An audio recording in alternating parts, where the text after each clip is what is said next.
Ground procedures. Startup mission. Okay, everything checks out with the exterior inspection. In this mission, we'll learn to perform the internal inspection and the before, during, and after startup procedures. Once you gain fluency with these and understand the reason for each step, you'll be ready to taxi the airplane. It is important that you review the manual and understand the various systems of the airplane, or it will be difficult for you to understand everything that I'm going to explain to you here. In addition, I suggest that you have a knee board handy with written procedures so you can follow the checklist with me. Let's go! Interior inspection procedure. This cockpit preparation procedure is performed from left to right in a clockwise direction. So we'll start from the left console after first checking these 3 steps. Step 1. Ejection seat pins inserted.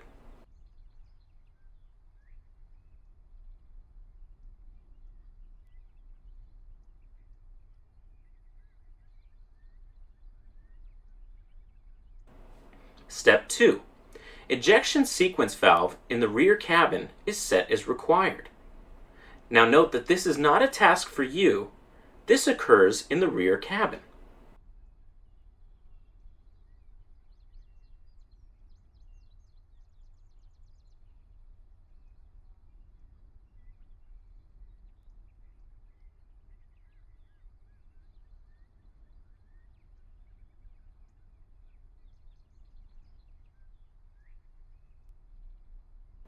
Step 3.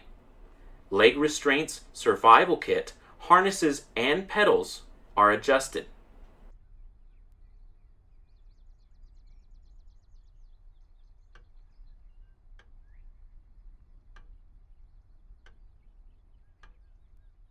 Once this is done, we'll make a clockwise scan and work our way through the following panels.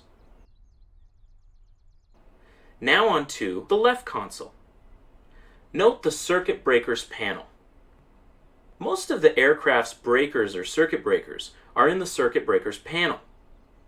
Circuit breakers, when heated due to excess current, pop out, isolating the circuit from the electrical system and leaving a white band visible.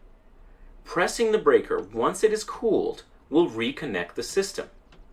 The breakers panel has labels to show what systems depend on each breaker and which bus they are connected to.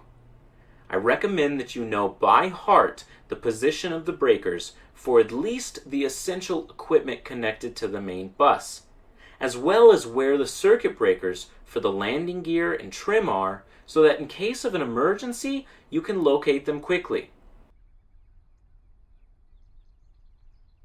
Step 4. Breakers, all in. Next, the emergency control unit. In an emergency, this is used to manage the aircraft's trim. We may also disconnect the hydraulic system assistance to control roll, or retract the speed brake in the event of hydraulic failure. Step 5. Check the emergency pitch trim guard. Ensure that it is in. This guard turns 90 degrees. When rotated 90 degrees, this both releases the emergency trim switch and opens the normal trim electrical circuit, preventing it from continuing to send faulty signals. Now note that if the trim tone breaker is in, the interaction between the air brake and trim electrical circuits is also switched off. Step 6. Ensure that the emergency trim breaker is in. This breaker protects the trimming electrical circuit, along with the main breaker in the breaker panel labeled COM pins. Step 7. The throttle. Check its full range of travel. Take it out of stop, advance it fully forward,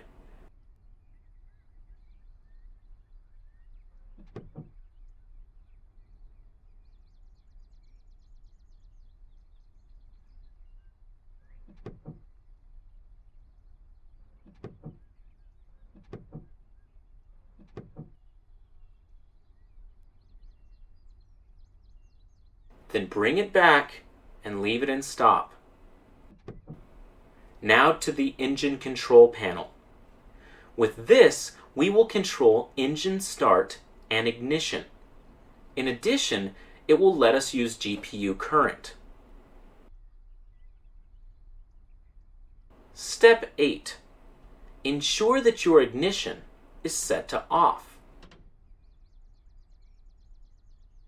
Step 9. Ensure that the starter is normal.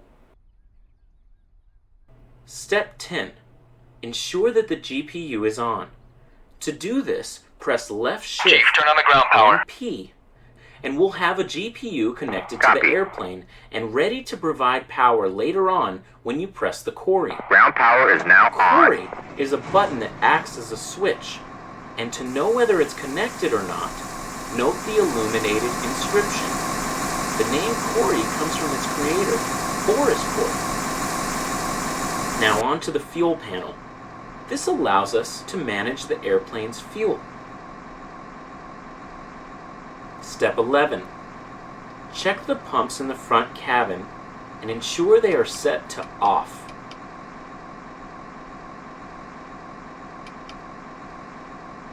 Now this completes our inspection of the left console. Now on to the left panel. Step 12. Landing lights. In. Step 13. Stall warning. On.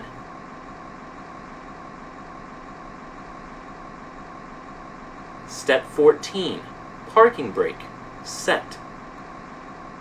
Now on to the central console. Step 15.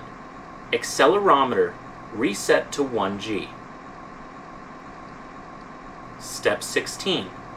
UHF radio to off. Step 17. UHF antennas to OT. The UHF radio has two antennas above and below the fuselage. These antennas are also shared with the IFF equipment. Step 18. Tarsen in compass mode. This allows synchronizing the gyroscopic indication with the magnetic flux valve in the right wing. Step 19. Set the altimeter to the airfield elevation. It will be adjusted later with QNH.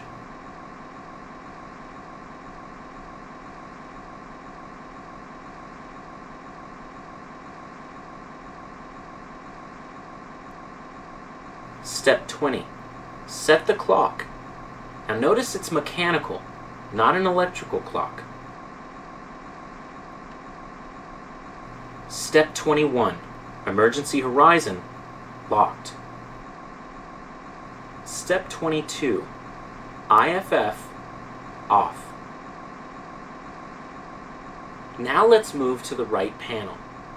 Check that the electrical system is disconnected in the following manner. Step 23.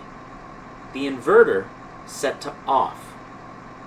The inverter converts DC into AC for equipment like the Tarsen or navigation systems. Step 24. Ensure that the generator is set to off. The generator is the primary source of electrical power and is driven by the engine while it's running. Step 25. DC bus tie off. The current distribution is done through two main buses, a primary and a secondary.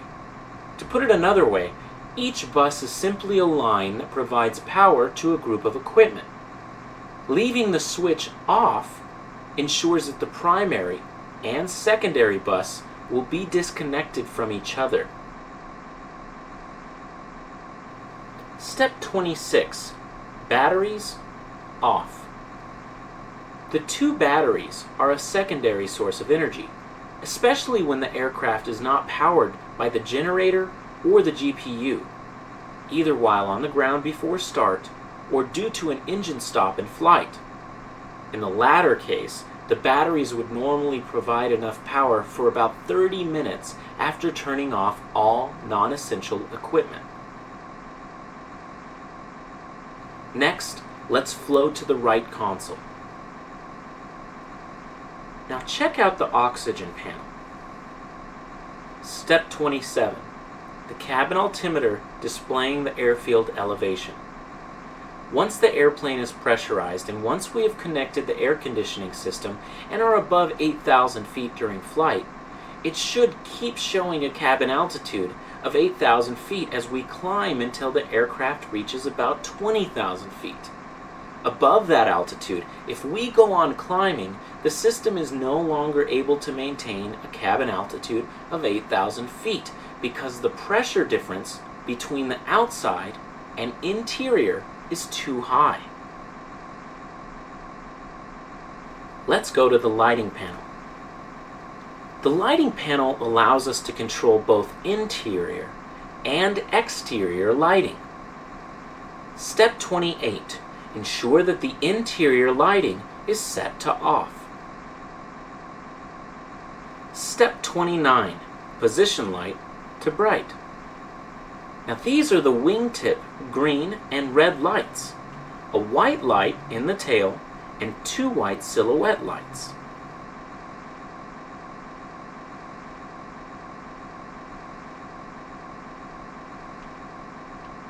Step 30. Anti-collision light on. This light flashes red on the top of the plane's tail. Let's move to the VOR ILS MB control panel. From this panel, we can tune VOR or ILS frequencies to receive from the appropriate beacons. Step 31. VOR off. Next, we'll look at the TACAN control panel. We can receive signals from both TACAN stations on the ground and from other aircraft using the air-to-air mode. Step 32, TACAN off. Step 33, oxygen valve lever open. Now I hope you've connected the oxygen lever as soon as you've put your mask on, or you won't be able to breathe. The plane has 4 oxygen bottles, 2 in the nose and 2 under the rear cabin seat, offering a total amount of 8.4 liters. Their pressure is 1800 psi, which is checked during the outside inspection.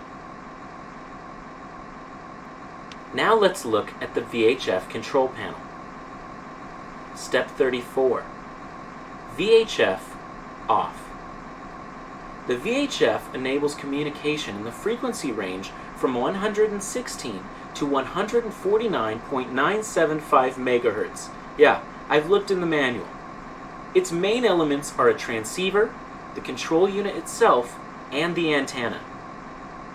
Step 35. The oxygen failure warning switch. Now these are both to be on.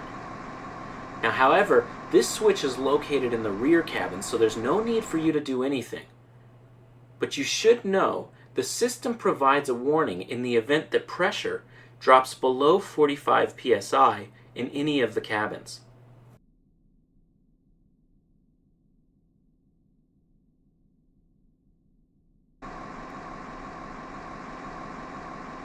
Now let's go to the intercom and audio control panel. Step 36. At the intercom, pull the potentiometers.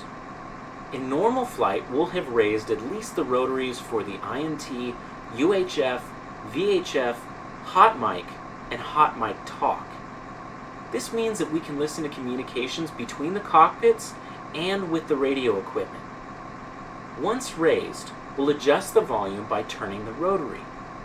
We'll also leave the 6th position selector, commonly known as the biscuit, in either VHF or UHF, depending upon the radio we want our voice to be transmitted through. You'll probably eventually make a mistake and transmit through the wrong radio. That's called a galetazo, a slap. Everyone does it.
Now let's look at the air conditioning and pressurization panel.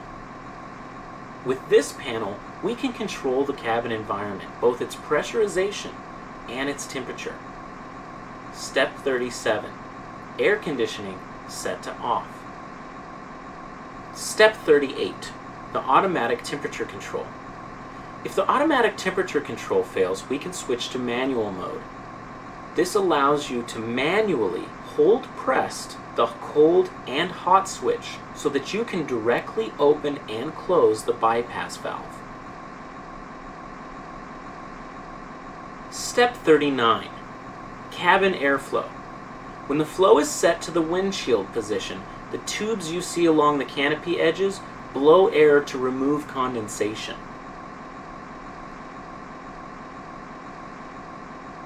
Step 40. Temperature selector to the 12 o'clock position, considering that the nose of your aircraft is your 12 o'clock. Step 41. Emergency ventilation off. In case of an emergency, this opens a ram airflow system from the outside through an inlet in the nose. This will depressurize the cabin. Fantastic! It looks like our interior inspection has been completed. The before startup procedure. Step 1. Batteries to on. Reset the master warning. Reset the master caution. Step 2. We check the voltage for each battery separately, and each should be 24 volts. So disconnect the left battery, and the voltmeter should read greater than or equal to 24 volts. Connect back the left one, and disconnect the right one, and again the voltmeter should read greater than or equal to 24 volts. Now reconnect the right one, leaving both connected.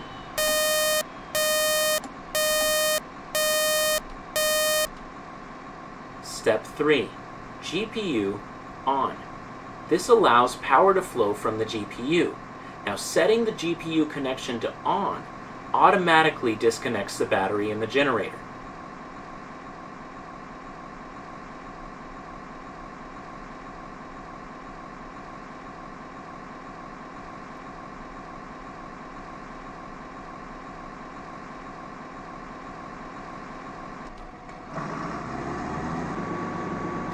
Step 4. Essential bus transfer set to on. Now when on, the essential bus is connected to the secondary bus, which is then energized, and you will notice that we have intercom, among other things. We set it to off, it will be de-energized as it depends on the primary bus and is not receiving power. The essential bus, as the name suggests, supplies essential equipment that should not rely solely on a bus for safety reasons. Step 5. Set the DC bus tie to on. Now the secondary bus is connected to the primary bus. Since the secondary bus receives current from the GPU, the primary bus also receives current. Step 6. AC inverter to standby. Here we can check that the standby inverter is operational. You'll notice that the ADI, HSI, and RMI instruments jump as they stop receiving alternate current.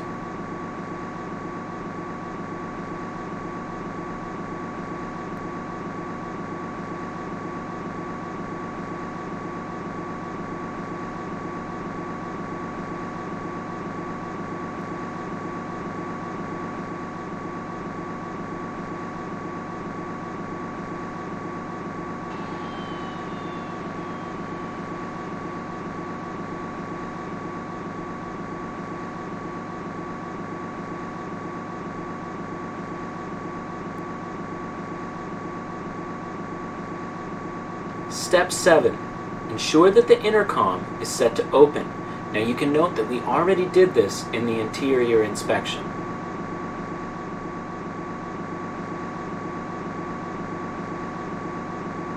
Step 8. Adjust your seat and pedals. The proper seating position is one that allows you to see the bulkhead flushed with the top of the fault light's upper frame. Also, the pitot tube is just seen above the nose.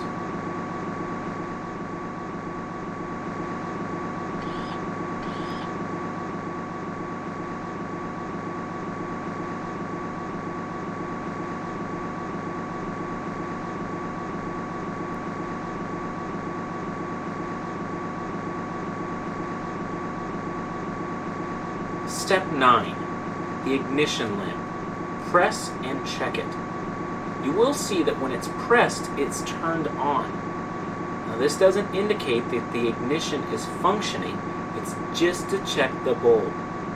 All bulbs are checked in the same way, by pressing them. If you turn them, you can adjust the intensity of the lights. Step 10. Ensure that the computer is set to on. When the computer is on, the Corey is off.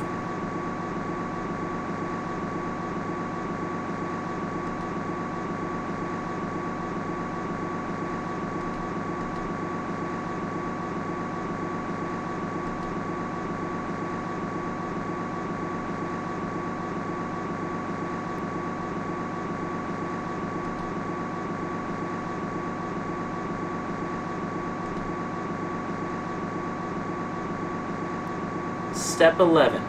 Fuel panel. Check. The aircraft is equipped with a main fuel tank fuselage, which is located just behind the rear cabin. This tank provides fuel directly to the engine through the submerged electric pump while the fuel valve is open. Additionally, the engine has its own mechanical fuel pump that allows autonomous operation below 25,000 feet. Wing fuel tanks. There's a center tank, a left outer wing tank, and a right outer wing tank.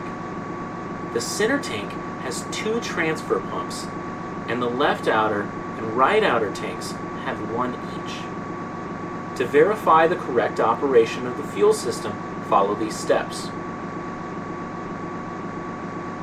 Step A. Fuel quantity switch. Press. FUS indication goes off, and the gauge shows FUS plus center wing tank. B. Verify each transfer pump and each wing tank has fuel. You can tell that if it shows a green indication. We should do this for each one separately. Pump. Ought. FUS indication goes off, gauge shows FUS plus center wing tank, and there's an indication of transfer pressure. Pump. Off. FUS indication goes on, gauge shows FUS, and there is no transfer pressure indication. Pump. Man. It's got the same indications as in AUT. Pump. Off.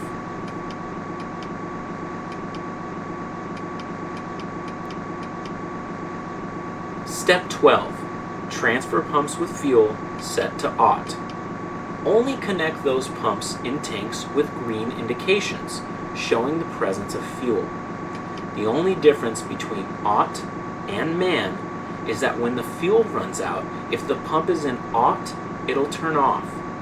If it's not, it will continue on, and this could damage the pump as it runs dry. Anyway, we have that option in case the automatic mode fails. Step 13. Fuel quantity selector in FUS. Corey indication is on. Step 14. Submerged pump on. Corey off. Step 15. Fuel valve to open. Corey off. LLAV comb module in the warning caution panel also goes off. Step 16. The triple test. This is a stall warning test, so set the switch to the assist position. The Avis PERD caution panel light comes on. Now after 8 seconds, the pedal starts to vibrate, and after 10 seconds, the caution panel light goes out. Now we can take the switch out of syst position and put it in trans position to verify that the transmission between the AOA probe and the system is correct. If it is, the stall warning lights again. We leave it in neutral position. Fuel flow meter. Keep it pressed until the totalizer shows 10. This will take about 30 seconds. The indication of the flow meter will be 1,200 pounds per hour. We reset the totalizer. Press the fire warning, checking that the fire light, the red module, and an acoustic warning come on.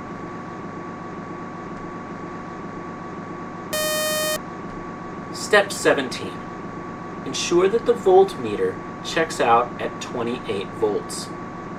Since it's connected to the GPU and the DC bus tie, the voltmeter reads the voltage of the primary bus, which in this case should be 28 volts.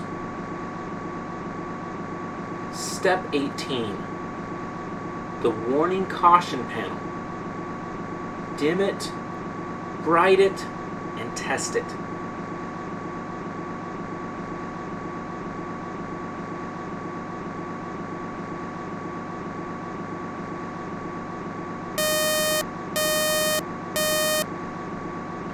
Step 19. The inverter to normal.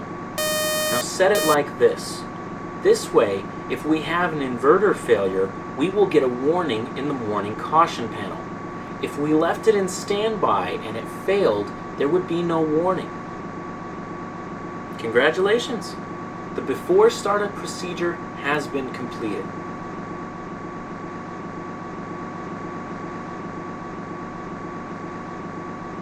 Startup procedure. We're ready to start up.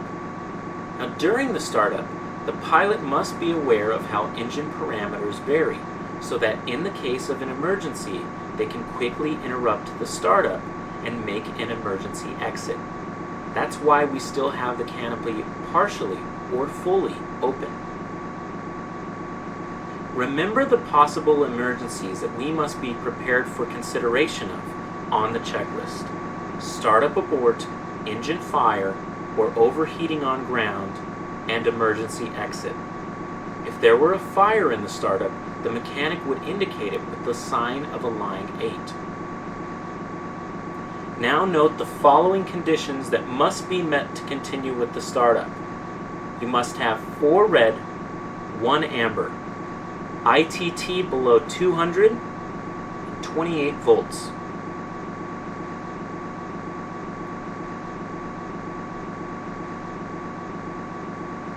Check to ensure that the area is free. Scan from left to right, checking that there are no people or objects which can be ingested by the engine. We now signal the mechanic to begin the startup. Before continuing, I must tell you that once you press the starter, everything will happen very fast. So before you do so, let's go over what you'll see. After you push the start switch, an electric motor will rotate the high pressure shaft and both spark plugs ignition will come on. You will see the N2 RPM rising rapidly, and when it reaches a value of 10%, you will move the throttle lever slightly above idle, then bring it straight back to idle. Fuel flow is now enabled. In the combustion chambers, spark plugs will ignite the fuel and the low pressure turbine will start rotating its shaft, generating N1 indication before 20% N2. You should also see ITT temperature start increasing within 10 seconds, and as the engine starts moving, it will also spin the oil pressure pump. Fuel flow must be about 200 pounds per hour, and hydraulic pressure have reached the green arc at around 3,000 psi, as the accessory box is driven by the high pressure shaft. Once the engine is running above 50% N2, the generator control and regulation unit, in combination with the engine computer, will cause the automatic cutout of the startup sequence. And once you understand the sequence, let's start burning some kerosene. Start. Press and hold for 2 seconds. Release.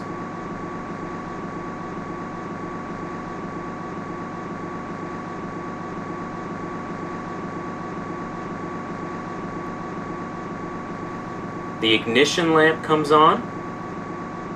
The voltage is equal to or higher than 15 volts. We have 10% N2, throttle to idle.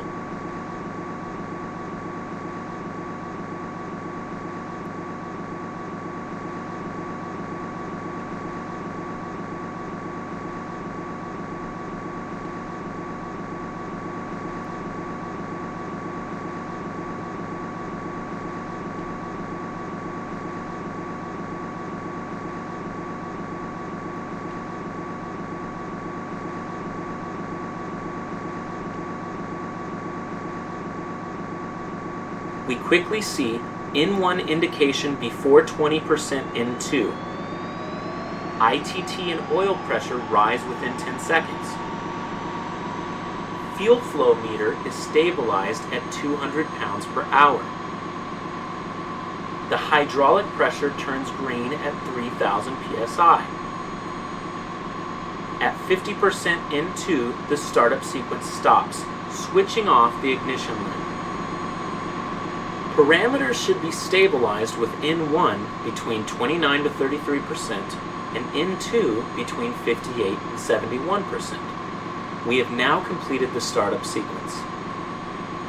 It is important that you review the manual to see under what conditions, in addition to the ones seen above, we must abort the startup. The after startup procedure. Step 1. Turn the GPU off, as the generator can now feed the electrical system. Step 2. The GPU. Signal to the mechanic to unplug the GPU. Chief, turn off the ground power. Copy. Ground power is now off. Generator. Reset it and let it back on.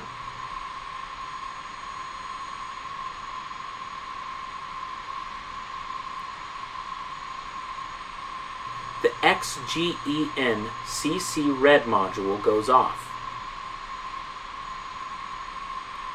Step 4. Generator test.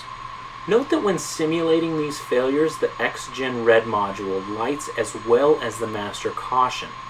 You will also see the consequent drop in voltage. Perform the ground fault test. Then reset the generator.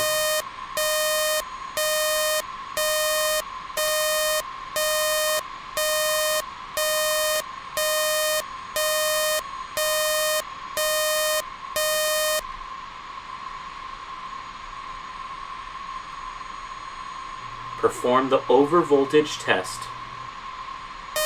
then reset the generator. Now connect the navigation and communication equipment. UHF on.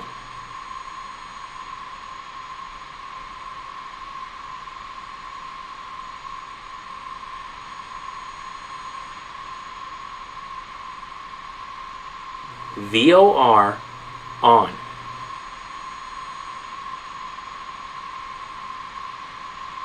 TACAN on. VHF on. Standby artificial horizon uncaged.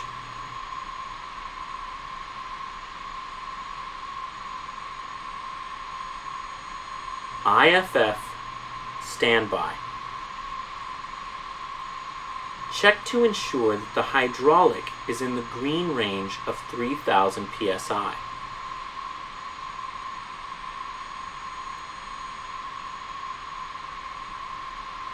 following sequence is done in coordination with the mechanic if available. Air brake, checked and in. In indication is displayed.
Set to down, and then set to takeoff.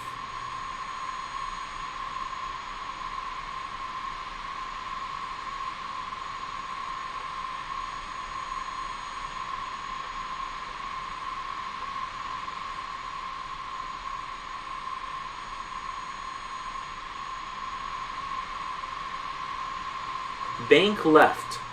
Notice how the ailerons move visually. Bank right. Same thing.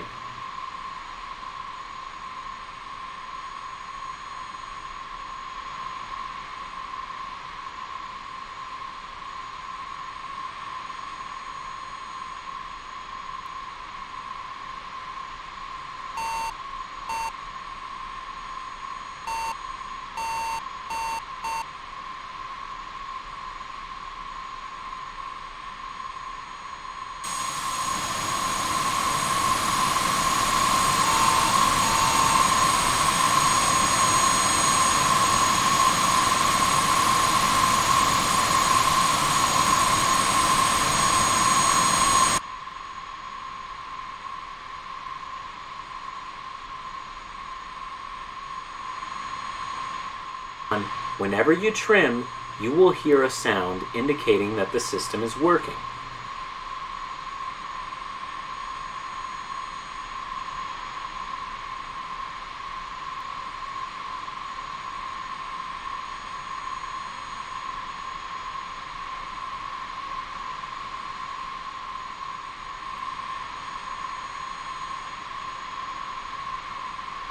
To check the pitch trim, it is important to do the following. First, trim up to the maximum extension. Now start to trim down, and while holding the trim down, open the emergency pitch trim guard. Observe how the control stick trim stops working. Check that the emergency trim works, first upward and then downward. Close the guard and continue trimming down until full extension.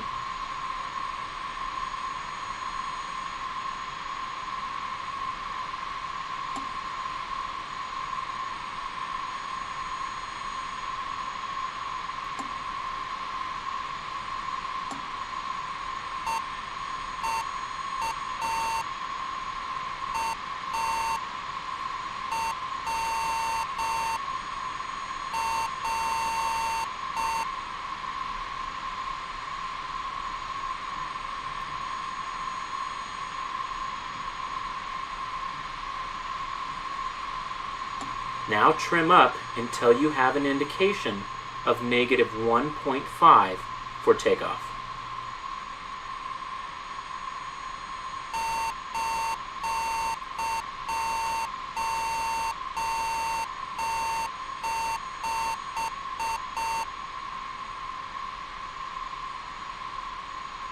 If you wish, you can now pop out the trim tone circuit breaker to avoid hearing a tone whenever we trim. It is important to remember that with this circuit breaker pulled out, the emergency trim guard will not cut out a malfunction of auto trimming due to speed brake use. Now check the roll trim. Check that it works to both sides.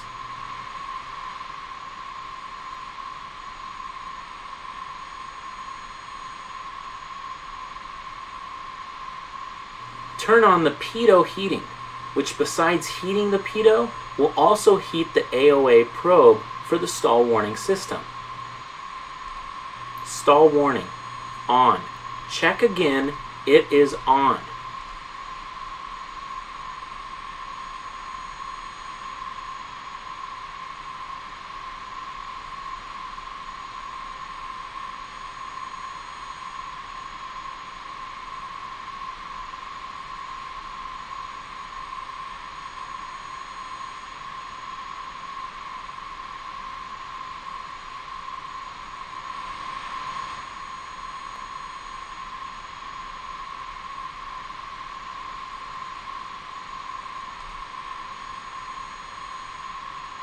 To check the anti-ice system, you should be looking at the warning caution panel while activating the anti-ice Cori. You will see the amber anti-ice warning appear for a couple of seconds until the system reaches the pneumatic pressure required to turn off the warning. To perform the next test, since we are going to advance the throttle above idle, the oil temperature must be above 30 degrees Celsius. Disconnect the computer and watch how engine parameters vary slightly, but remaining within normal parameters. In coordination with the mechanic, we advance throttle until 75% in 2, watching for a normal engine response. Return the throttle to idle and reconnect the computer. Adjust the lighting as required. On night flights, landing lights will be checked.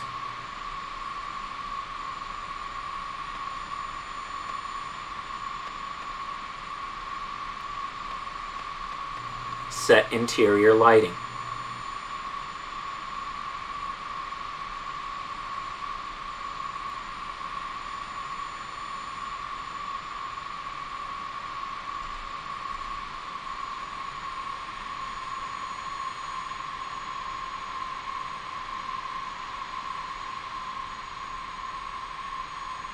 Set exterior lighting.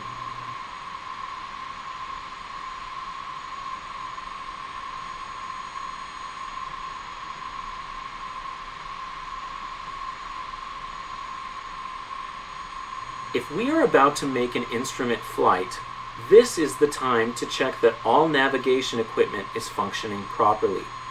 There will be a further mission to explain how to do this check.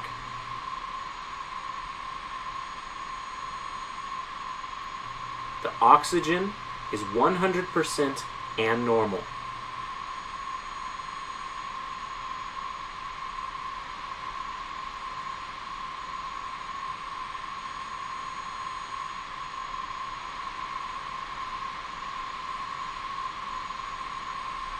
Close the canopy.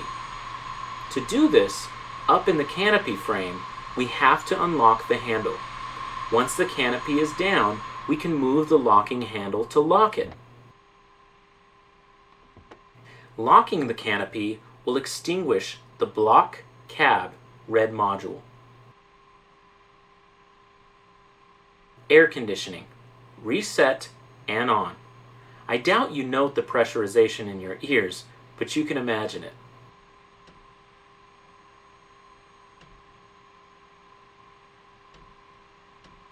We can now remove the seat pin and show it to the mechanic.